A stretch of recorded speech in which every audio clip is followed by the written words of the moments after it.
Backstage with Mothership on Solid Rock Radio begins now. Hear the best in new music, artist interviews, stories from the road, and more. You are now backstage, and here's your host, Mothership. Hey everybody, welcome to the 2-hour special of Backstage with Mothership. My guest, Jake Luhrs of August Burns Red and HeartSupport, is going to be delivering not only some heavy music, but also a heavy message concerning mental health. Let's just jump right in. Who was Jake Luhrs before August Burns Red? Oh man, that's a good question. Well, I was pretty much born and raised in South Carolina. I spent most of my life there. I was born in Jersey, but my parents moved down to Greenville, South Carolina, I think when I was probably about 5. And then my parents separated, and my mom and my sister and I ended up in Columbia. And Columbia, South Carolina, I basically really got attached to like the music scene there. I remember the first CD I got, I think for Christmas, was Green Day Dookie. That was such a cool moment for me because my mom got me like this little CD player. It looked kind of goofy. It had like a clown nose for like the volume knob, and it was really small and probably fairly cheap. To me, it was like the moment I knew I was like, had become a teenager, you know, because it was like, now you've got your own ability to listen to music. And so funny story is my sister had a bunch of CDs. She was like, you know, subscribed to, I'm trying to remember the CD warehouse. It was like, maybe it was called something warehouse. And because she would subscribe, she would get CDs in the mail. And then if she liked them, she could keep them and pay for them. And I just remember I would go into her room and we would play cards and we would bet our CDs, and I would walk out of her room with like 5 of her CDs, and I would go into my room right next to her, and then I would just blare them. And I just remember it would just, you know, kind of frustrate her because she lost a lot of the times, and then I had my CD collection was building, you know. So but music at a very young age was just a powerful tool for me, kind of to maybe escape or to feel connected. You know, music was a friend to me in times that I felt like I didn't really have a lot of friends. So that was really like the connection for me, where I was like, man, there's so much power in music. And I mean, I was listening to all different types of music. I was a big fan of Tupac, Beastie Boys, Green Day, and got into like the Sex Pistols and things like that. And then if you fast forward to probably when I was about 16, that's when I went to my first show ever at this real dingy hole in the wall venue called New Brooklyn Tavern. And I saw a band called Strike Anywhere. That's what the name of the band was. Okay. And so I was going to see Strike Anywhere, and I wasn't super familiar with that band, but my friends were really into them, and they're like, yeah, man, like you got to see these guys. So first show ever in this sweaty venue, and the singer had these long dreads, and his energy was just unbelievable. The amount of energy and power and authority, and you know, when he was speaking with a strong message, and he desperately wanted us to understand, right? And I saw just this crowd igniting over this man's message and how just aggressive he was on the stage. And I was just like, oh my gosh, I've never seen anything like this before, and I've never felt an energy like this. And so when he got off the stage, I remember I had a Sharpie marker, and I went up to him and I said, hey man, you know, I don't have anything for you to sign, but will you sign my arm? And so he said, yeah, of course. And so he signed my arm. And as I'm looking down at him signing it, and he gives me the Sharpie back, he pulls his arm out and he's like, now you sign my arm. Oh my, that's powerful. You know, at that point, because I wasn't like a popular kid in school. I wasn't very intelligent, book smart. I didn't have a lot of friends. You know, I was kind of in this journey of looking for like a father figure, somebody to kind of take me under their wing type of thing. So it was really the first exchange that I had ever been involved with somebody that was, obviously looked upon with admiration and respect, and giving me the same respect back. That exchange changed my whole life. It made me want to be in that position. I wanted to be able to connect with people. I wanted them to feel loved. I wanted them to feel heard or seen or appreciated. And so ever since then, I was like, I want to be a front man, and I want to do this, what he's doing. And so that was kind of the beginning of my career. And that's kind of how I saw it, He set your model for who you are on stage now and how you are with your fans. Absolutely. Yeah. Yeah. I think that it was his character, his demeanor, and also his desire to fight for his truth, I think was really attractive. And, this style of music, I think, it's relatively aggressive or angry, in that time. Yeah. Punk rock music was really, in my opinion, about the underdog. And it was also about an unheard community, a group of people that maybe weren't accepted to the standard expectations of society. And so I was all of those things. Yeah.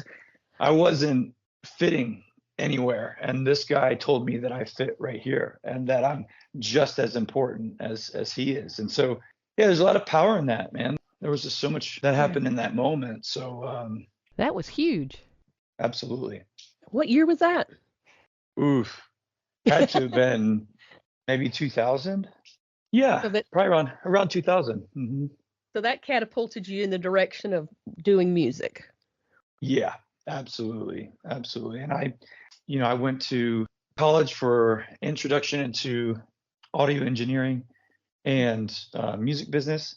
And what's funny, is that in school, I was not in it to learn. I wasn't there to abide by the rules. I was just getting by. But then when there's an opportunity for me to be educated on something that my heart had a desire for, I was exceeding. I was excited. I was involved. At that point, I had a band. My mom let us rehearse above her garage in her house, and really thankful for that. From there, it grew to okay, well, I'm going to sell my car, and I'm going to get a cargo van, and I'm going to work multiple jobs. And I worked at a printing T-shirt company where I said, look, man, don't pay me. Let me work, and then let me buy T-shirts for my band to sell at shows. And so then I had the van to bring everybody around, and then I had the merchandise. And there was a guy named Chris McLean who was in a really large hardcore band called Stretch Armstrong at the time. And he was another huge influence on how I carry myself within the industry. And I remember he used to promote shows, and so he'd have a book of flyers at the shows, and I would go there and I would say, hey man, I've got some questions for you. And he'd say, okay, write them down on some paper, flyer this show tonight, flyer all these flyers, hand them all out, and by the time you come back, I'll have some answers for you. And so sure enough, I did that, came back, and he had all the answers that I was looking for. And so I remember there was a pinnacle moment in school where my professor said, how many people in the room want to be a touring musician full time? And of course I raised my hand, and he said, you have a 0.0001% chance of making it. I just started to cry, and I was just so upset with that response because, sometimes when you hear things like that, you question your faith in yourself and your hard work, and you really don't know, right? You just have to believe and work hard. So your teacher crushes your dream of full-time music, but thankfully you were the exception. So I was like, well, I'm going to quit school and I'm going to do this full time. And I remember my mom, being very upset with me at the time because she was like, what are you doing? You're going to school for something you like. I said, yeah, but it's taking up my time for my career. And she's like, well, you don't have a career. And I said, well, yeah, but that's the mindset that I lived in, Mm-hmm. And so, and I was just doing everything I possibly could to get there. I remember my band broke up and like my drummer quit and then my guitarist quit. And I just felt like it was the end. And I had just such a rough life at that point. I've been abused as a kid, and my parents were divorced, and a lot of things going on. And my hope was that I was going to be in this band, and it was going to be my future. And so I remember contemplating suicide at that age, or just the idea of kind of just giving up. Just like, okay, well, I'm not going to do this anymore. I remember there being a moment where I said, God, if you don't want me, then I don't want me. And Wow. And at that moment, that's when this exchange, this spiritual exchange happened, where I just felt like God was like, hey, man, I'll take you. And the other great thing is that you'll never be alone for the rest of your life. Wow. And that was really a moment where it wasn't about the band now. It was more about me and just doing what I felt led to do and all of that. And I had a relationship with God prior to this, but I wasn't really a fan of the church. I would go to churches here and there, and like I'd go to church with my dad sometimes, and I just felt very disconnected. I felt like I wasn't really a part of a church, or that I wasn't necessarily wanted, or I was also a very judgmental, angry person too, so I always say, if love were to knock on your door, would you even recognize it? Wow. And for me, sometimes, I had to learn to know what love looks like, because it comes in a lot of different ways. But this was kind of the birth and start of a true, genuine relationship with Jesus, and not just with God. I would talk to God a couple of years before that, and I was like, man, I really just want a personal relationship with you. And so I was like, I don't want the church, I don't want people, I want God, you. And so I named him John. And so I would always call God John, and I would pray, and just have conversations with John. And so when I started this newer next chapter, I think I was able to get the band back together or something. And then maybe, I want to say 6 months later or something, my buddy at a party brought August Burns Red's record Thrill Seeker to the party, and he was like, you got to listen to this, man. Like, this is really amazing. And so we listened to it, and I was like, wow, like, this is the kind of music I want to write. This is the kind of band I would love to be in. And shortly after that, my buddy John called me, and he said, that band August Burns Red that I showed you at the party? I was like, yeah. He's like, they're looking for a front man. You should try out. And I'm like, well, they live in Pennsylvania. Like, how am I going to do that? And there was this website called MySpace that a lot of us had, as a way to listen to music and build relationships. So I looked them up, and I sent them a recording of my band, She Walks in Beauty. And I remember I was painting apartments prior to that. That was my job. I was a handyman, and I was a painter. And one Friday, I got a phone call, and guy on the line's like, hey, is Jake there? I said, yeah, this is him. And he goes, well, this is Brent from August Burns Red. We listened to your band, and we'd like to try you out. And I said, okay, that's cool. When would you like to do the tryouts? And he said, oh, like, you can just come here Monday. No. Yeah.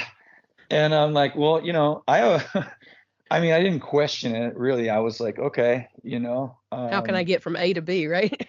Right. And, so I said, okay, well, we'll make it work. And at that point, I had like a 1988 Honda Civic hatchback that I bought for my godmother for like $500, which did end up crapping out on me shortly after this whole. There you go. That's how you knew you were meant to be in a band. Car Right. broke down. Right. Yeah. Yeah. So I hung up the phone with Brent. I walk into the house that we were working on, and I told my boss, I said, "Look, man, I gotta go. This is my opportunity, and I have to take it." And he said, "Well, you're leaving me high and dry here. We got a lot of work to do, but I want you to go and do it. And if you got to come back with your tail between your legs, you still got a job." So I packed all my stuff. I said goodbye to my mom and my friends, and I drove up to Pennsylvania, and I was on tour with ABR for probably 6 months on and off. And then finally, there was a guy, Tommy Rogers, the singer from the band Between the Buried and Me. My old band had played some shows with him, and we were on tour with BT Bam with August Burns Red. And I was still trying out. And Tommy went to those guys and said, "Look, man, if you don't hire this guy, you guys are idiots. Like he's got it, And so I have to give him thanks, because he was definitely the cherry on top that I think sealed the deal. So, and here I am. It's been my whole life. Officially, you've been frontman since 2006, right? That's correct. And then the lineup's been consistent since then. You guys have like a solid group there. Yeah, we do. We've been very blessed to have the same guys, and I think the thing with that is grace, and really understanding how to communicate. I think when we were younger, it was really difficult because a lot of these guys came from a much different upbringing than I did, and so culturally speaking, there was a lot of differences. But as we started to grow as a family and as men, we started to recognize those things and being able to communicate in a more compassionate level, understanding, grace, and things like that. And so I think that for people that are looking to do this for a long period of time, it's about caring for each other, and then it's about what's best for the band. And sometimes you have to sacrifice things, and sometimes you got to hold your tongue, or you've got to be willing to submit to certain differences in order for things to continue. And we've done that a lot. And we've got good guys. I'll tell you one thing, though. You guys have a lot of shenanigans going on. We do have shenanigans. We have a bunch of jokers in the band. And that's been a really good thing for me personally. I'm more of a serious guy. I'm a deep thinker. And they play off of you with that, though. That's what's so good. Yeah, they do. They absolutely do. But they also show me, like, it's okay to be silly. It's okay to be goofy and things like that. So it is the company that you keep kind of thing, where people are rubbing off on each other, and so yeah, it's good. I like it. We've got CBR. We like to do goofy videos with me as Santa Claus, and I love your Santa. Oh, and I loved your Halloween costume this year. Oh, well, thank you. Yeah, that was something different for sure. Was it a Viking? Yeah, it's a character from a fairly popular video game, and he's he's like this war Viking, god kind of character or whatever, and so we just thought it was kind of funny. And I'm not a big fan of not wearing a shirt on stage, but it was fun, so I enjoyed it. Do it while you still can, man. Thank you. I appreciate that. And while we're talking shenanigans, I love the "Hi, I'm Jake" bit. Yeah. How did that get started? JB has looked the same since I've known him.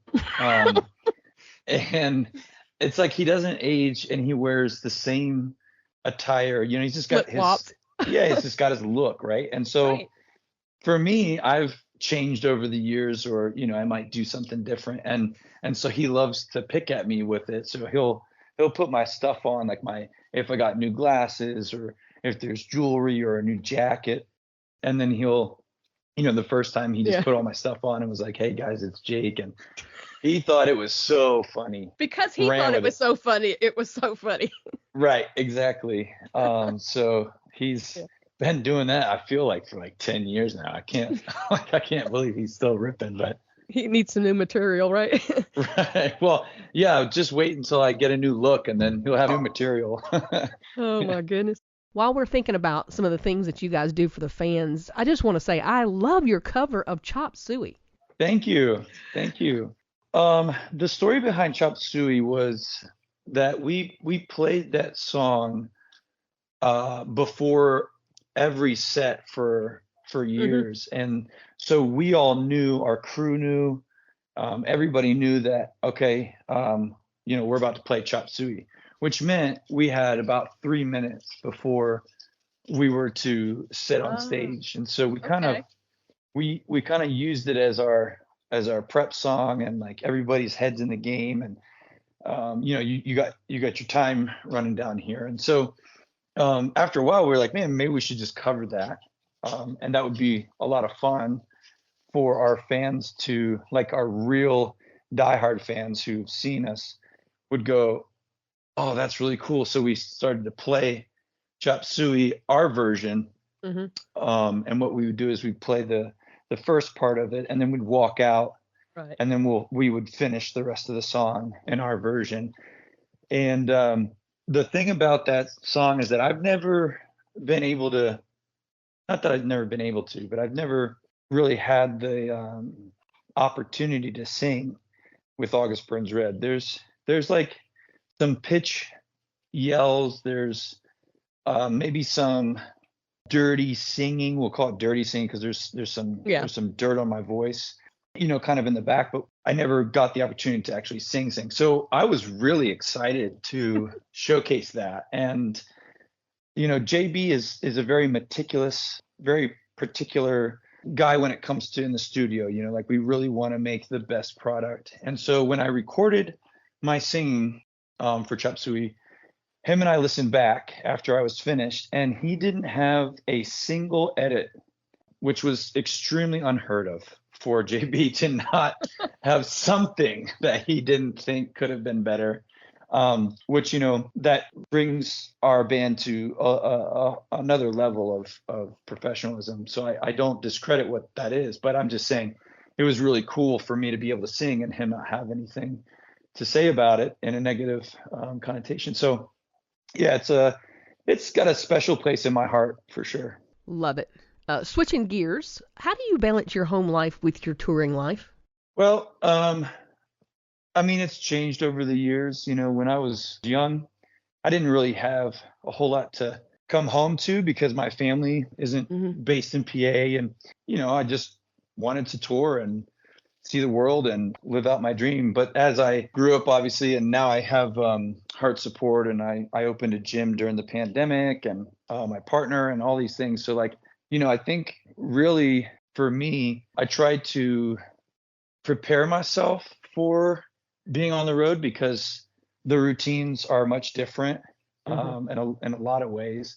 And so I think, for me, it's making sure that my body is a priority nowadays, and then finding a balance of my time of work. And so, schedules are my best friend, because I'm also very much like a go-getter. And if I'm going to do something, I want to do it 100%, Exactly. And so if you've got all of these different variables of responsibility and you don't cap yourself with each one, you can burn yourself out, which I've done quite a few times, Yeah. So I think scheduling is really important. I think for me, my spiritual life is really important. There's a lot of times where I'll be really good and I'm excited, and then all of a sudden I think I've got everything handled, and then I push myself too hard in one area or the other. And so, it's almost like running a business is how I run my personal self, is like checking in with myself, and making sure I'm good. And, sometimes if, like, let's say my voice is tired or my body is really tired, like, I'll move things around to prioritize that. Or if I'm like, what, today I just woke up and it's just not a good day, as a leader in different areas, I'm going to reschedule some things because I don't want to pour out that energy or exert myself to a team of people who are looking for me to lead them in a healthy way. So I'm very touchy when it comes to that kind of stuff. But yeah, and then when I'm on, and it's like, okay, great. Like maybe I can, take a little more on today and still give myself some rest. So rest is really important, spiritually, mentally, and physically, to be able to do what I desire to do with my life. When it comes to ABR and music, what's the writing process with you guys? You have to have it down to a science by now. Yeah. Yep. So we're actually going through a couple different processes because generally JB and Dustin are the main songwriters. And then Dustin or JB will write maybe like a blueprint of the drums on this program called Tabit, which is really old and nobody probably uses but us. And we might do some things where we come together and kind of talk about a part or a piece. Brent will write lyrics, I'll write lyrics. And then when we go into the studio, everybody records their instrumentation. And then in the other room, we're working on vocals with our producer, and Brent and I will, kind of come together and produce my vocals and the patterns and the lyrics. And then like after that, that's when the whole band comes in and listens through each track with the lyrics in hand and kind of talks about what they like and what could be better and things like that. Because generally speaking, your average music listener listens to the vocals 80% of the time. And if they don't like the vocal, they could just throw away the whole record or the song and go, that's not good. So the tonality is important. One-liners, things that are going to catch, the cadence, everything is looked under with a microscope vocally just because of how important that is. But, JB and Dustin are really phenomenal writers, and there's not really a whole lot of picking apart of their songs because they're just really great musicians. Like I said, there's things here and there, but overall, we kind of just let them do their thing, and then we'll go into the studio and kind of massage things. But it's a great environment, I think, again, because of communication, grace, compassion, understanding that, there's not one artist, there's 5. Being able to navigate those waters in a healthy way has been really just a huge blessing to us. It makes that experience that much better, knowing that you're going in with guys who are going to listen and hear you out. And, we all want the best record, right? Right. Let's talk about your new song, Exhumed. It looks like it's really doing well for you guys. Yeah. Tell us a little bit about that. In my opinion, it's a very punk rock kind of vibe. That was the song that we thought would just kind of be a good standalone single, not really attached to an album. And yeah, I think that song can mean a lot of things for a lot of different people. We kind of don't like to be extremely intentional about the topic, but for me personally, it's really a song about kind of facing the things in your life that have been a detriment or have kind of perhaps led you to live a certain life, and kind of understanding the severity of it. Some people might have traumatic experiences when they're younger, and we're kind of in a construct where what we experience is what we're being taught, and so then what we're being taught is what we believe, and then what we believe is what we act.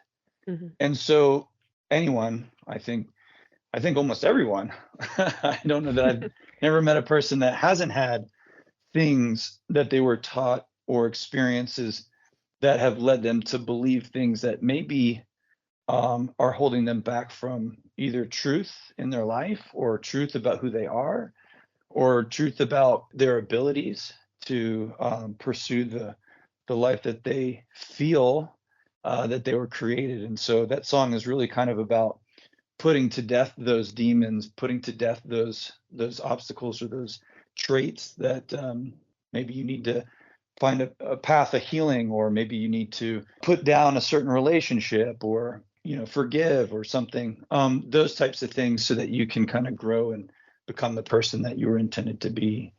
Would you like to share anything about the latest album? Yes, Death Below. That's a dark record. That was written during COVID times, so that it kind of makes sense that it was fairly dark. It was extremely intricate and progressive.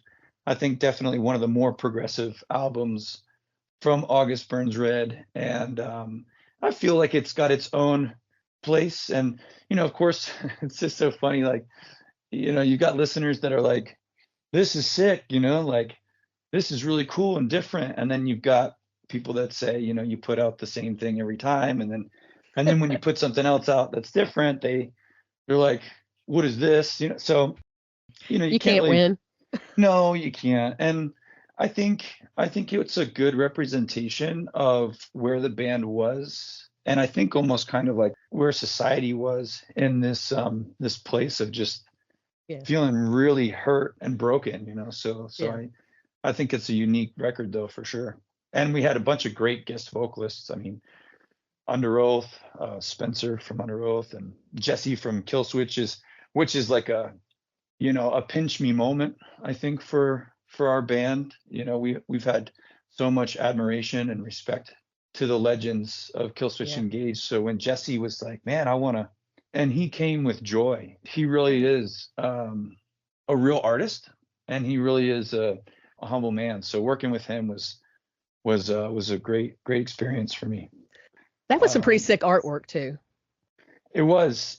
We so there's AI artwork, and the artwork is AI. So a lot of people gave us grief for that and said, well, why didn't you hire an artist? And the funny thing about it is that we did. We hired this artist, and paid him for his art, and he chose to use AI to build out some of the artwork. So but I think it was very cool, and definitely a different direction for the artwork that ABR has had in the past. Nice. I see you've announced the Christmas Burns Red for this year. Going to be Friday and Saturday, December 13th and 14th. And you're going to play the entire Constellation album? We are. Night 2 is going to be Constellations. I feel like it's such a great all-around record. So people just really gravitate to that album a lot. And we thought it would just be really fun to perform it. We love to perform it, and we have a lot of appreciation for that record. So so that's going to be night 2. Night 1 is going to be a different set list, and we've got a lot of fun little things that we're going to be doing this year that we have not done in the past. So we're kind of looking forward to that. CBR is a lot of fun because for us, we see a lot of like the diehards coming out every year. Mm-hmm. It's like a tradition, and like now they bring their kids. I think one of my other favorite parts, it's inviting people from all over the world that come to Lancaster City. And we've grown CBR to the point where it impacts the economy for Lancaster. Like, wow. Yeah, like, the city's excited, like, and the shops are excited because they know that there's going to be all of these people who are going to be interested in, Lancaster City, right? But yeah, it's just nice to have so many people come all at once, and it's fun. It's like, Christmas vibes.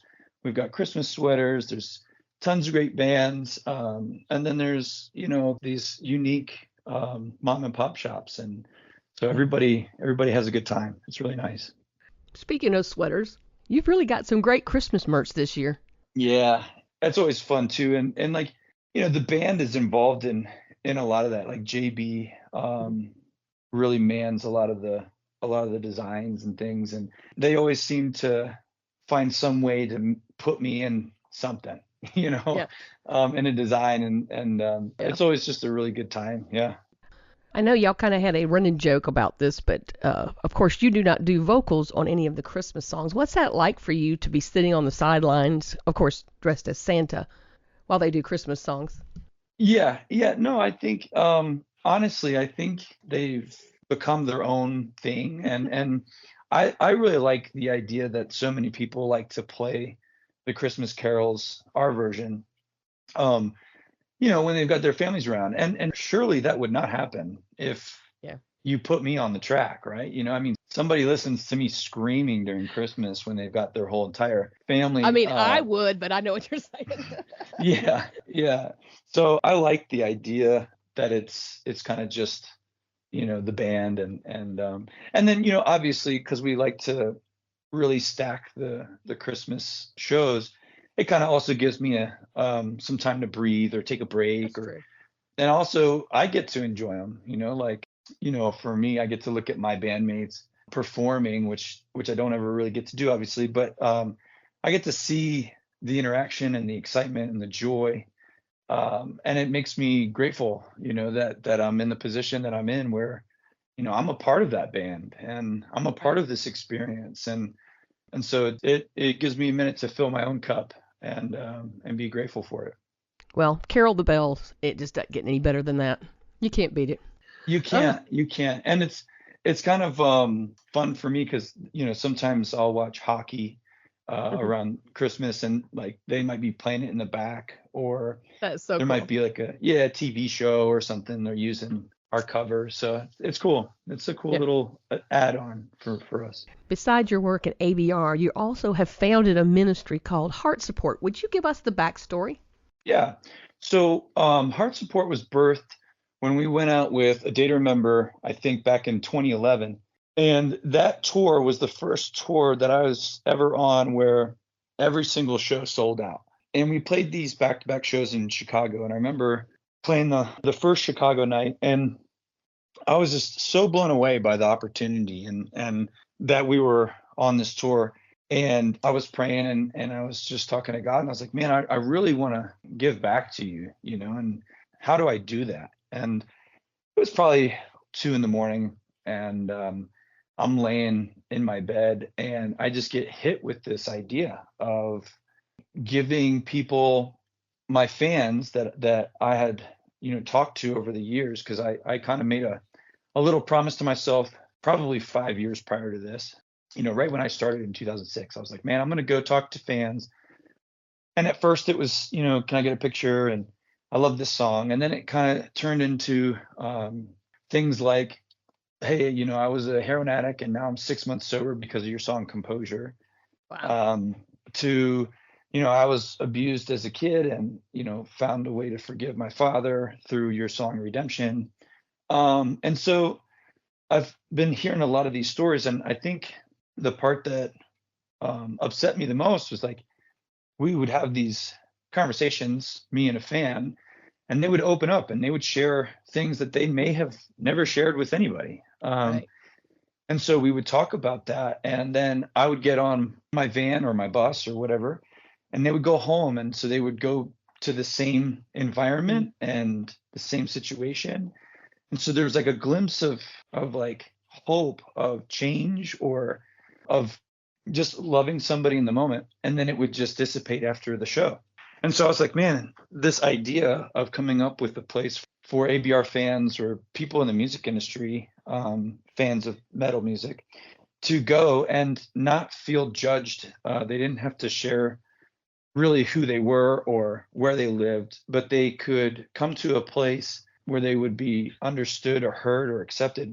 And I remember, writing this out, and I was like, well, how do I gauge that? And I really felt like God was telling me, which at HeartSupport we call it the 5 pillars. And I really felt like God was saying, it doesn't matter the color of your skin, it doesn't matter who you're in love with, it doesn't matter what you believe in, what you've done or what's been done to you, you're accepted at HeartSupport. And so that was really what kind of, founded HeartSupport, was this vision.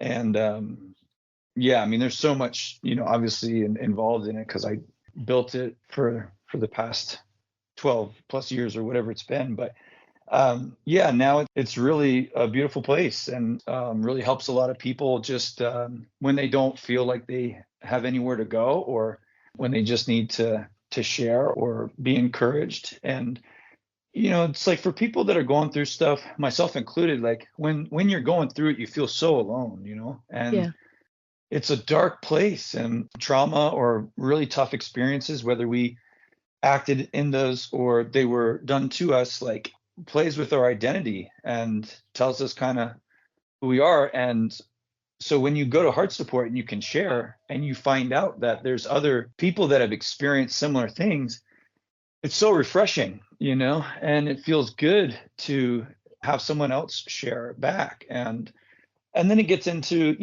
hey, this really helped me, or this is a great resource, or have you ever tried this? And now there's movement, and so these people who were victims become victors. They become victorious. They make change in their life. It's just a place for people to be able to have that opportunity. And so I have an immense love for it and believe that it's probably one of the most beautiful things that I have been invited to have in my life.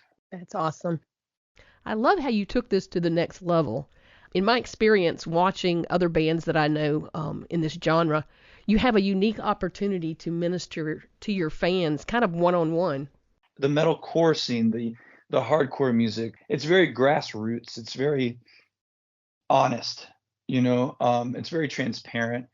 And it's not an industry that has been elevated to such a mass mainstream that it hasn't, in my opinion, it hasn't lost its identity. And it's not necessarily that you have to write something specific to be in that industry. The essence of metalcore and hardcore music, to me, is about being yourself, being who you are, being proud of that, and also recognizing that you're not going to fit into a box because you're simply not designed to do that, And so it has this aroma of, hey man, you're cool.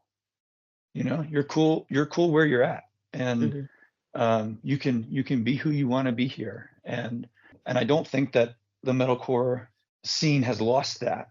So I think that that's one of the polarizing or attractive traits about the music scene that we have. A lot of the folks that listen to my show know Bryce from Brutality, and he's just joined HeartSupport, full-time development assistant. And it was like, we were so excited that he got that. So shout out to Bryce. What a guy. Yeah. He's a good kid. I remember meeting him for the first time, I think, at a fest called I Matter Fest. And it was him and his brother. I just got done speaking at one of the tents, and he came up to me and gave me a CD. And, we spent time talking about, hey, this is what you should do. Or, he might have had some questions and stuff. And now to see him, as a young adult, and just the passion that he has and the drive and wanting to help grow the community at HeartSupport, it's great. We just have a really good team. I mean, one of the things that I tell people a lot is if you want to be successful, you have to have a healthy body. And I think that one of the major reasons why HeartSupport is successful is because the body of people who are committed to the mission are really good individuals, and they work really well together. Yeah, great staff. And we can't forget Taylor Palmby, who she's amazing. A phenomenal woman. I can't speak. I mean, when I think of her, I'm just like in awe of who she is. But she's a professional therapist that's on our staff. And what she does is she does reaction videos on YouTube. Our YouTube has grown immensely in the past year with just the way that she will listen to a song, react to it, and then she will go through the lyrical content and pick out a mental health topic. She will share with the listeners. So not only are these the people that are coming to YouTube, our channel, getting to enjoy a song with her and also probably giggle a little bit from her reactions, but they also get to come away with something about their mental health. And when people leave comments on that particular channel, we have responders, people who are dedicated, they volunteer to respond to those comments. When we're talking about the conversation I was having at the merch table with somebody, now we can have that conversation on YouTube, and we can have a multitude of those conversations. So there's a lot of different ways that we kind of are able to engage people about their mental health through the power of music, but those are just a few to name those. Give us the TLDR on HeartSupport. Yep. So HeartSupport is an online community for people to be encouraged through the power of music. So if you go to heartsupport.com, there you can find a lot of information. What we do is we try to equip musicians, we try to equip people in the music scene on how to listen and how to communicate and share. That's pretty much the mission of being able to connect with people that are in need. So we have a lot of different ways that we do that. We have a peer-to-peer mentorship program that's free. So if somebody's in need and let's say they don't want to do therapy or they can't afford therapy, things like that, they can do the peer-to-peer program with us. We work with professional therapists. So maybe we could get someone connected with real therapy for a duration of time. If you go to heartsupport.com, you can check out obviously the donation page because it's a 501c3, or you can also sign up to become a replier. And we have continuing education for our responders. So you're going to get some schooling on how to become a replier. And we've heard of just great testimonies of just that. People understanding how to listen better, and it's their relationships in their own personal lives have grown from just that. So, it's a great organization. I've seen some reels of you promoting BetterHelp, which is another mental health platform. Has HeartSupport merged with them? How does that relationship work? Yeah, so that's been a really great relationship. We actually built that relationship during COVID. Maybe it was like right on the cusp of COVID's out. But basically what happens is I will do ads for BetterHelp, and then the BetterHelp payment goes to HeartSupport to fuel the mission. So I see it just as a great way to help encourage people to go to a professional. It's really an easier way of accessing therapy for people who might be on the go or really busy, or they really don't feel comfortable being in a room with someone and just need to start that journey. And so, and I was using BetterHelp for a little while too myself, and benefited from it. So I'm not saying that it's for everyone, but, I see it as a great resource for people who want to give it a try. And if I can help somebody through that, then, praise God, that's pretty cool. Amen.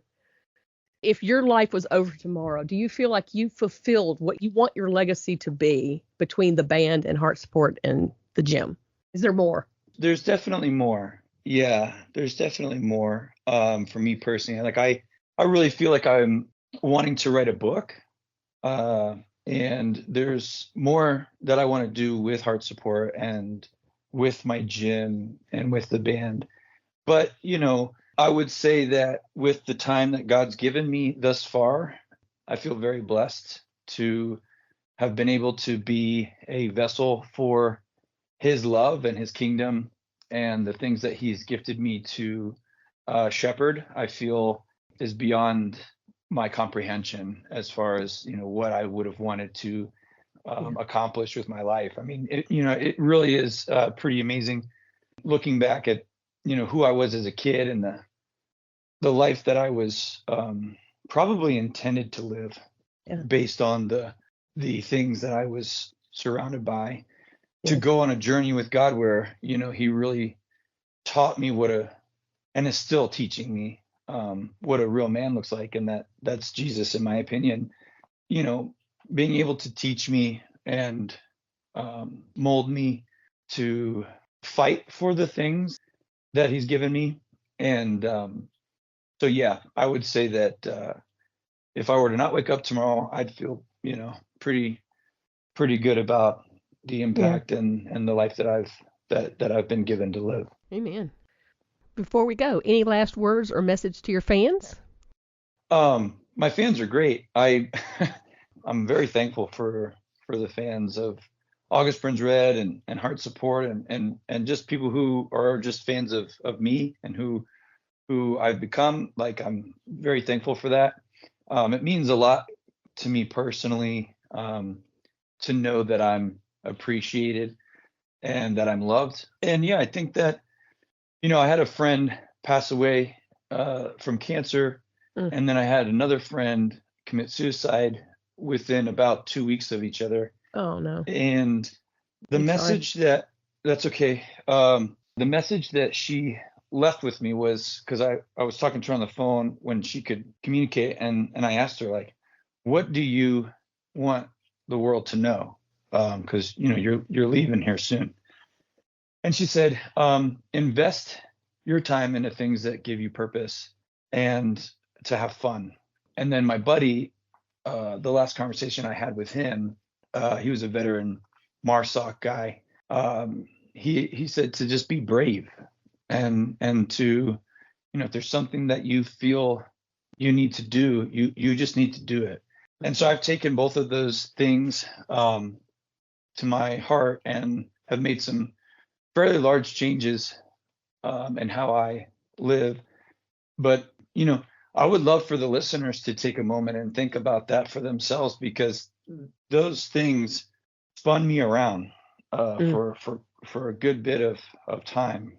And in reality, for me personally, I think that if there's anything that my purpose is, it's to is really to show people a genuine, very messy relationship with God, and to know that Christ, truly died for us to have an intimate relationship with our Creator, and I think that that's my purpose. Now, I may not speak like that or look like that or do things like maybe the church does, but I hold that very close to my heart, and it's really changed the way that I engage and interact, and also how I treat myself, in my own time. So Grief really will spin your head around. It reminds you how brief life is. Every time you lose somebody, it just changes your whole life forever. Yeah, it absolutely does. And grief never ends. It just changes. Right. Yeah. I'm just glad nothing is wasted. It helps me to help other people who are walking through that same type of a journey later, too. Yeah. Absolutely. Absolutely. Yeah. It's difficult, but it's an invitation to just, I guess for me, become more sober minded, of what reality truly is, and how little, like you said, how quick things go, and how short life is, and how little control we have. Right. Yeah. When my friend was dying, I got on my hands and knees and I prayed for 45 minutes. I'm just crying. Like, I'm just pleading with God to, please don't. Wow. Yeah. Yeah. It's not in our hands. There's nothing we can do.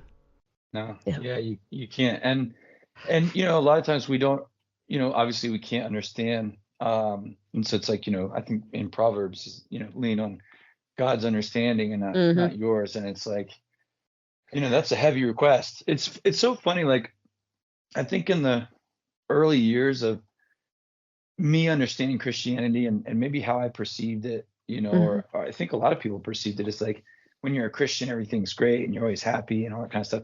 But if you really look at what the Christian faith is, it's this place of submission. Yeah. It's not easy submission. It's like, you want that? I want you to give it to me. When I think of being a Christ follower, it's like, this is a daily uncomfortableness that I'm going to live in, because, and it's based on honor and love and all these things. So yeah, it'll definitely put you through the ringer, man. Absolutely. I appreciate you being open and vulnerable to share that experience. Yeah. And I think that's one of the more beautiful things that we get to do. Again, I called it an invitation, and I could probably pick a better word for it, but it's like, it's an opportunity to use the pain and the suffering for others and for the glory of God, and for something that person probably isn't feeling, in that moment. And it gives them hope that, you made it through, maybe I can make it through. Right. Yeah, absolutely. Yeah. And I think that's the essence of HeartSupport. It's like, I want people to have a connection. I've heard quite a few testimonies of things that have come out of HeartSupport and people who've been ministered to. You guys do a fantastic job. Well, thank you. Yeah, I think we are too, and it's real, but I think that there's an opportunity there for the Holy Spirit to show up, and Yeah. And that's what it is, man. It's like, when you think of, how we communicate, 70% of our communication is through our actions. So, sometimes we don't need to necessarily, pull out our glasses and be Mr. Theologian. we can use our understanding and wisdom that we have, and then invite the Holy Spirit to speak through us, and simply love, and let God be there, like to be a vessel. So yeah, man, it's a wild ride, but I definitely feel like HeartSupport is doing the work that I believe God wanted it to do, and it's not getting any smaller. No, it's so needed. It's so needed. Yeah. Well, thank you. Okay. Well, I'm going to let you go. I have kept you way too long, but I really enjoyed talking with you. Yeah. Well, we could do it. We could do it another time too. I mean, this is my last show for 2024, so you're the finale fireworks. Well, that's cool. I like that. That sounds nice. Yeah, it was like, you were like one of my bucket list people, say. So this is like. Oh, neat. Well, then we definitely have to do it again. Maybe when the record comes out, our next album or something, you can listen to it. We can kind of talk about the lyrics or the process. I'd love that. Well, I appreciate it. And I appreciate you. And I hope to see you out on the road soon. You have a good evening. Sounds good. You too. Talk soon. Bye-bye. Bye. Thank you for listening. Stay tuned for more great music, and check out my blog page on the Solid Rock Radio website for my guests' social media links. If you've missed any of my past interviews, you can find them uploaded to podcast.solidrockradio.org. Have a wonderful week, and let's be kind to one another.